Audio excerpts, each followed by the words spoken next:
दोस्तों, कुछ ऐसी घटनाएँ जिनको मैं आज तक भुला नहीं सका और मैं तो क्या, भारत के करोड़ों लोग भुला नहीं सके, उन घटनाओं के बारे में मैं ज़िक्र करना चाहूँगा आज। दोस्तों, मैं रामगोपाल राजपुरोहित सोमता आपको नमस्कार करते हुए बताना चाहूँगा कि वो साल था 1991, 21 मई थी और दोपहर के करीबन 11-12 बजे थे।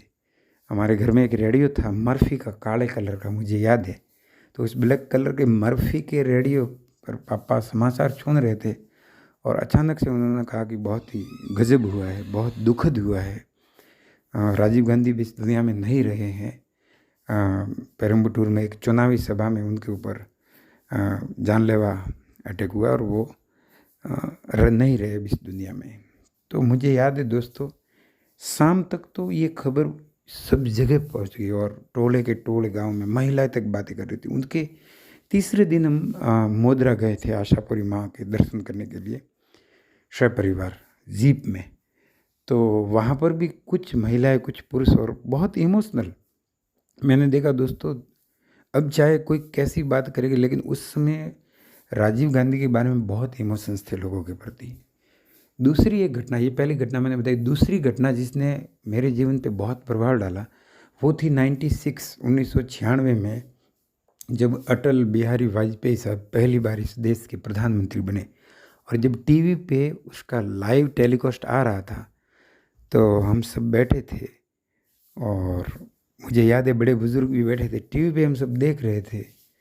तो वाजपेयी साहब जब प्रधानमंत्री पद की शपथ ले रहे थे और उन्होंने शपथ लेते समय कहा कि मैं अटल बिहारी वाजपेयी, तो फिर उस समय इतनी तालियां और इतनी खुशी दोस्तों महसूस हुई, जिसको मैं आज जब आपसे बोल रहा हूँ तब भी बरबस मेरे दिल में महसूस करता और मुझे गर्व की अनुभूति के साथ में अपार खुशी महसूस हुई थी। उस समय तो बच्चे थे, पार्टी वार्टी के बारे में तो इतना नहीं, लेकिन मुझे याद है।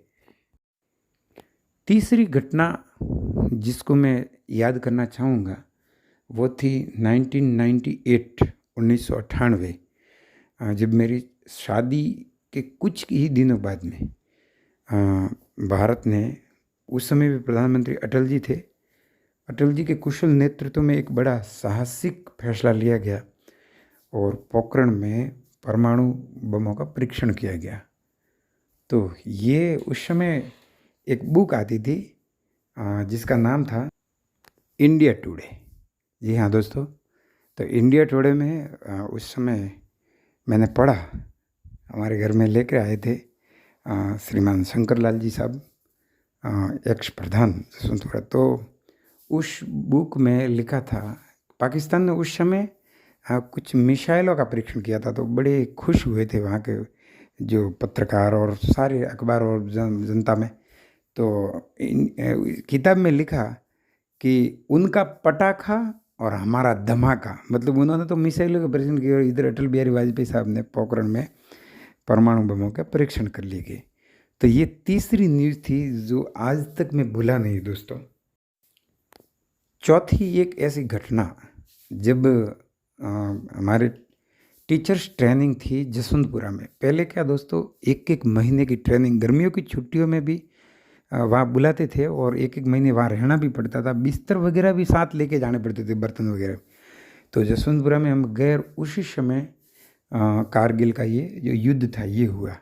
तो प्रतिदिन वहाँ राजस्थान पत्रिका और दैनिक भास्कर, उस समय तो राजस्थान पत्रिका ही ज़्यादा चलता था, दैनिक भास्कर थोड़ा उस समय कम, अभी शुरुआत हुई थी नहीं। तो राजस्थान पत्रिका अखबार वहाँ आते लाते थे और सब जने पढ़ते थे कि आज टाइगर हिल पे कब्जा कर लिया, आज वहाँ पे वो हो गया, आज वहाँ पे वो हो गया। तो एक पैट्रियोटिज्म जिसमें कह सकते हैं कि देशभक्ति की एक लहर सी हमारे मन में व्याप्त होती थी। तो 99 वो एक महीना जसवंतपुरा रहे और वो घटनाएं और उन पलों को भूल नहीं सकते। चारों ओर देशभक्ति का वातावरण और आलम था। चौथी घटना जीवन की दोस्तों, ये भी बहुत, जिनको मैं आज तक भूल नहीं सका। अपने कई मित्रों के साथ में जयपुर में अमरूदों के बाग में अटल बिहारी वाजपेयी साहब की एक चुनावी सभा संबोधन था, तो हम वहाँ देखने के लिए गए थे। और उस समय अटल बिहारी वाजपेयी साहब ने जो एक वाक्य बोला था वो मुझे आज तक याद है। वो रुक रुक के बोलते थे बड़ी शांति के साथ में तो वाजपेयी साहब ने कहा कि उन्होंने कहा कि आप सरकार बना नहीं सकते। उन्होंने मतलब विपक्षी दलों ने, कांग्रेस और दूसरे ने। तो वाजपेयी साहब ने कहा कि उन्होंने कहा कि आप सरकार बना नहीं सकते, तो हमने कहा कि हम सरकार बना देंगे। वाजपेयी साहब ये बोल रहे थे और सरकार बनाई। तो फिर वाजपेयी साहब ने कहा कि उन्होंने कहा कि आप सरकार बना लेंगे तो आप सरकार चला नहीं सकते। तो वाजपेयी साहब ने कहा कि सरकार चल नहीं बल्कि दौड़ रही है। तो मतलब सरकार चल नहीं बल्कि दौड़ रही है। वो उन्होंने जब बोला, बोलने में अटल बिहारी वाजपेयी साहब जादुई प्रभाव उत्पन्न करते थे। क्या तो उनकी वाणी और ठहर ठहर कर, रुक रुक कर बोलने का प्रचंड आत्मविश्वास में वाजपेयी साहब जब दिल से बोलते थे, पूरा पांडा लाखों की तादाद में लोग थे, भरा हुआ खचाखच। ये घटना थी स्वाति जो आज तक भूल नहीं पाए।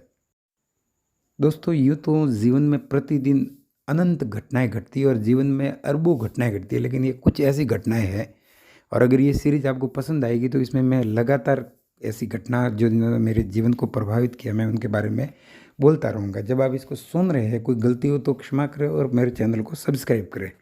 अब आगे दोस्तों, मुझे एक और घटना याद आ गई। हमारे सोनता में उस समय मिडिल यानी 8वीं तक की स्कूल थी। तो 8वीं के बाद में हमको मुड़तरा पढ़ने जाना होता था। तो 8वीं की विदाई हुई, तो उस विदाई में हमको लगा कि ये स्कूल सदा के लिए छूट रही है। तो हम हमारे तमाम जो क्लासमेट थे मेरे साथ में पढ़ने वाले, जिनके बारे में मैं अलग से एक वीडियो भी बनाऊंगा, एक एक मित्र के बारे में, उनको मैं अभी भी बहुत मिस करता हूँ। मिस यू यारो। आप जहाँ भी हो, सदा दुआ करता कि आप खुशहाल रहे और दुनिया जीवन की तमाम खुशियाँ आपको भगवान दे। तो उन दोस्तों जिनके साथ जीवन के बचपन के इतने वर्ष गुजारे, तो 8वीं की विदाई पार्टी, और उस समय हमारे हेडमास्टर थे पृथ्वीराज जी दवे और गणित हमको पढ़ाते थे गोविंद सिंह जी टंडन, जो जाति से भले ही मेघवाल थे, लेकिन मैं जिक्र भी यूँ कर रहा हूँ कि वो कहते हैं कि जात न पूछिए साधु की पूछ लीजिए ज्ञान। तो गोविंद सिंह जी टंडन इतना अच्छा पढ़ाते थे और इतना प्यार करते थे। जब गोविंद सिंह जी टंडन साहब का तबादला हुआ, मुझे याद है, तो दोस्तों पूरे गांव के सब बच्चे और बड़े बुजुर्ग तक रोए थे। ऐसी गोविंद जी ने ऐसी पैठ और ऐसी लोगों में छवि बनाई थी कि उनको बहुत मिस, आज तक मिस करते गोविंद जी को। तो वो गोविंद जी का ट्रांसफ़र होना अभी तक भूले नहीं है। वो लम्हे करीबन 5-7 दिन तक बच्चे इमोशनली होते रहे। एक ऐसी घटना जो दोस्तों मेरी खुद की है। हम दोस्तों के साथ में सब हमारे मकान के ऊपर, छत के ऊपर खेल रहे थे। तो छत के ऊपर एक दीवार थी और उस दीवार पे दौड़ रहे थे और मैं उस छत के ऊपर से फिर पीछे से धक्का मुक्की हुई। वो खेल खेल में तो मैं गिरा और पैरों में बहुत चोट आई। तो करीबन 1-1.5 महीने तक, 2 महीने तक बिस्तर पे रहना पड़ा।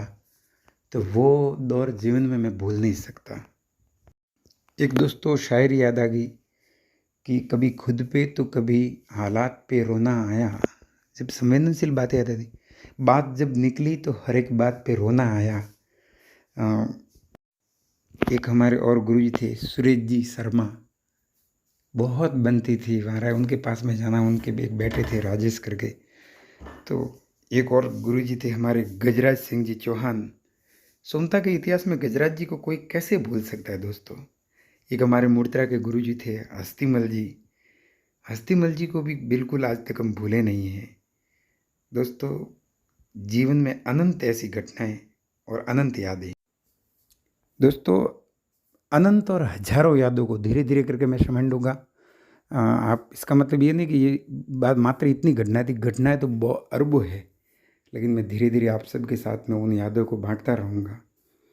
मैं चाहता हूँ कि अगर परमात्मा ने जीवन दिया है, आवाज़ दी है, तो इसकी सार्थकता जीवन की इसी की है कि अपन के बोलने से कहीं कोई, किसी के हृदय में मेरे बोलने से एक किरण अगर चिंतन की, सोच की, विचार की उत्पन्न हो जाए तो मेरा बोलना सार्थक हो जाएगा। अंत में आप सबके भीतर बैठे हुए भगवान को मैं प्रणाम करता हूँ। कृपया मेरा प्रणाम स्वीकार करें। कोई गलती हो तो क्षमा करें। Thank you.